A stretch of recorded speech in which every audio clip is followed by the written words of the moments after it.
ঢালিউড অভিনেত্রী তানজিন তিশার টাকা আত্মসাতের অভিযোগে দ্বন্দ্ব যেন চরমে উঠেছে। কলকাতার সিনেমা ভালোবাসার মৌসুমে অভিনয়ের কথা ছিল অভিনেত্রীর, সেজন্য 4.5 লাখ টাকাও অগ্রিম নিয়েছিলেন তিনি। কিন্তু কাজ শুরু হওয়ার আগেই সরে দাঁড়ান অভিনেত্রী।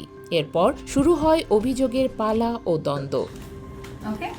প্রথম সিনেমার প্রযোজক পরিচয় দেয়া শরীফ খান অভিযোগ তোলেন, কাজ না করেও তিশা নাকি অগ্রিম পারিশ্রমিক 4.5 লাখ টাকা ফেরত দিচ্ছেন না। যদিও তিশার দাবি শরীফ সিনেমার কোনো প্রযোজকই নন। এ বিষয়ে রোববার রাতে সামাজিক মাধ্যম ফেসবুকে একটি বিবৃতি দিয়ে সব অভিযোগ অস্বীকার করেন তানজিন তিশা। তিনি বলেন, এই সিনেমার কারণে তিনি ব্যক্তিগতভাবেও ক্ষতিগ্রস্ত হয়েছেন।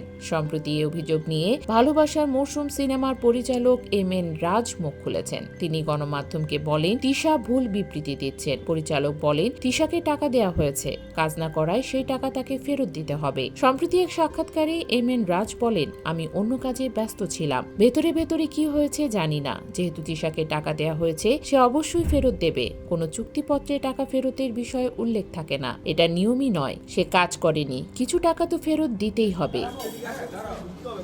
এম.এন. রাজ বলেন, তিশার জন্য তারা 1 মাস অপেক্ষা করেছেন। এমনকি বলিউড অভিনেতা সালমান জোশির শিডিউল পরিবর্তনও করতে হয়েছে তার সুবিধার জন্য।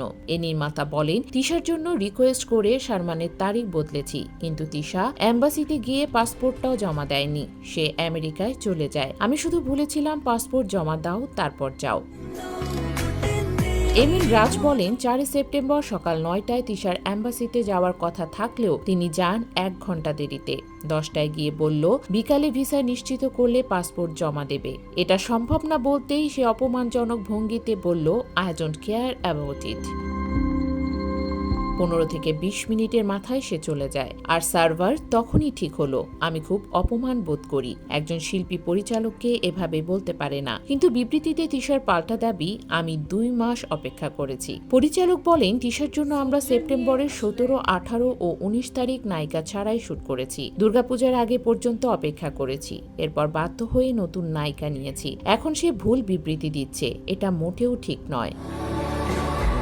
তিশা বলেন, সিনেমার কাজ সেপ্টেম্বরে শুরুর কথা ছিল, কিন্তু পরিচালক প্রস্তুত ছিলেন না। উল্টো তাকে নাকি অপেক্ষায় রাখা হয় দীর্ঘ সময়। এ কারণে তিনি সরে দাঁড়াতে বাধ্য হন। এম.এন. রাজ বলেন, এটি ভুল কথা। জুলাইয়ে কথা হয়েছে, সেপ্টেম্বরের প্রথম সপ্তাহে শুটিং ছিল। ভিসা স্লট বের করতে সমস্যা হচ্ছিল, কিন্তু তিশা নিজে কোনো চেষ্টা করেনি। আমরা সব ব্যবস্থা করেছি। উল্লেখ্য, এ সিনেমার কাজ 75% সম্পন্ন হয়েছে। আগামী জানুয়ারিতে দ্বিতীয় লট শুরু হবে। ভালোবাসা দিবসে সিনেমাটি মুক্তি দেওয়ার পরিকল্পনা করছেন পরিচালক।